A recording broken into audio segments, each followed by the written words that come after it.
Hello friends, welcome to Tamil Career. In the video, ஒரு MNC கம்பெனிலேருந்து job openings பார்க்க போகிறோம். வீக்லி 5 days தான் working, 2 days rotational week off இருக்கிற மாதிரி சொல்லியிருக்காங்க. மேல் அண்ட் ஃபீமேல் 2 பேருமே இந்த ஜாபுக்கு அப்ளை பண்ணலாம். என்னென்ன ஜாப் ரோலுக்காக வேலைக்கு எடுக்கிறாங்க டீட்டெயில்ஸ் தெரிஞ்சுக்க வீடியோ ஸ்கிப் பண்ணாமல் அப் டு எண்ட் வரைக்கும் பாருங்கள்.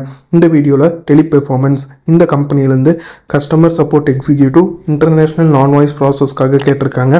5 days தான் ஒர்க்கிங் இருக்கிற மாதிரி சொல்லியிருக்காங்க. 2 days ரொட்டேஷனல் வீக் ஆஃப் இருக்கிற மாதிரி சொல்லியிருக்காங்க.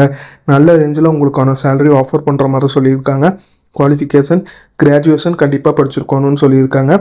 மினிமம் 1 year இன்டர்நேஷ்னல் பிபிஓ அப்படி இல்லைன்னா பிஎஃப்எஸ்ஐ செக்டாரில் 1 year எக்ஸ்பீரியன்ஸ் கேட்டிருக்காங்க. லைவ் வெப் சாட் எக்ஸ்பீரியன்ஸ் இருந்தாலும் அவங்களுக்கு ஃபஸ்ட்டு ப்ரிஃபரன்ஸ் தர மாதிரி சொல்லியிருக்காங்க. நைட் ஷிஃப்டில் ஒர்க் பண்ணுறதுக்கு கண்டிப்பாக வில்லிங்காக இருக்கணும்னு சொல்லியிருக்காங்க. இதில் உங்களுடைய ஜாப் ரெஸ்பான்சிபிலிட்டி என்னவாக இருக்குன்னு பார்த்தீங்கன்னா, கஸ்டமரோட என்கொயரிஸ் அண்ட் கன்சர்ன்ஸ் பார்த்தீங்கன்னா இமெயில் மூலியமாக நீங்கள் ஹேண்டில் பண்ணி அவங்களுக்கு ரெஸ்பான்ஸ் பண்ணுற மாதிரி வரும்னு சொல்லியிருக்காங்க. ப்ரைமரி கோல் பார்த்தீங்கன்னா ensure prompt accurate and response to all incoming email while maintaining ample standard of customer satisfaction. இதெல்லாம் பார்த்தீங்கன்னா உங்களுடைய மேஜர் ஜாப் ரெஸ்பான்சிபிலிட்டியாக இருக்கும்னு சொல்லியிருக்காங்க. Work location new Perungalathur Chennai லொக்கேஷனில் நீங்கள் ஒர்க் பண்ணுற மாதிரி வரும்னு சொல்லியிருக்காங்க. இது பார்த்தீங்கன்னா டெலி பெர்ஃபார்மன்ஸ்லேருந்து அவங்க கேட்டிருக்க ஜாப் ரிக்வயர்மெண்ட். டிஸ்கிரிப்ஷனில் பார்த்தீங்கன்னா காண்டாக்ட் நம்பர் கொடுத்துருக்கேன். அது எப்படி நீங்கள் எடுக்கலான்னு பார்த்தீங்கன்னா அந்த வீடியோ கீழே மோருன்னு இருக்கும், அதை கிளிக் பண்ணிங்கன்னா அந்த கம்பெனியோட நேம் போட்டு லிங்க் கொடுத்துருப்பேன். அதை கிளிக் பண்ணி உள்ளே போயிருங்க.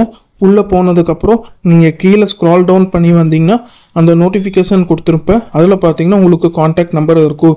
அந்த காண்டாக்ட் நம்பரை எடுத்து நீங்கள் டைரெக்டாக ஹெச்ஆருக்கு காண்டாக்ட் பண்ணி உங்கள் டவுட்ஸை கிளாரிஃபை பண்ணிக்கலாம். இந்த ஜாபுக்கு நீங்கள் எப்படி அப்ளை பண்ணலான்னா, இன்ட்ரெஸ்டட் கேண்டிடேட் டைரெக்டாக ஹெச்ஆருக்கு காண்டாக்ட் பண்ணி உங்கள் டவுட்ஸை கிளாரிஃபை பண்ணிக்கலாம். ஹெச்ஆரோட காண்டாக்ட் நம்பர் டிஸ்கிரிப்ஷன் உள்ள லிங்க்கில் கொடுத்துருக்கேன், நீங்கள் செக் பண்ணி பார்த்துக்கோங்க. அவங்க கேட்டிருக்க ரிக்வயர்மெண்ட் உங்கள் ப்ரொஃபைலோட மேட்ச் ஆனால் மட்டும் இந்த ஜாபுக்கு ட்ரை பண்ணி பாருங்கள். All the best for your career. முயற்சி பண்ணி பாருங்கள், கண்டிப்பாக வெற்றி கிடைக்கும். Thank you friends.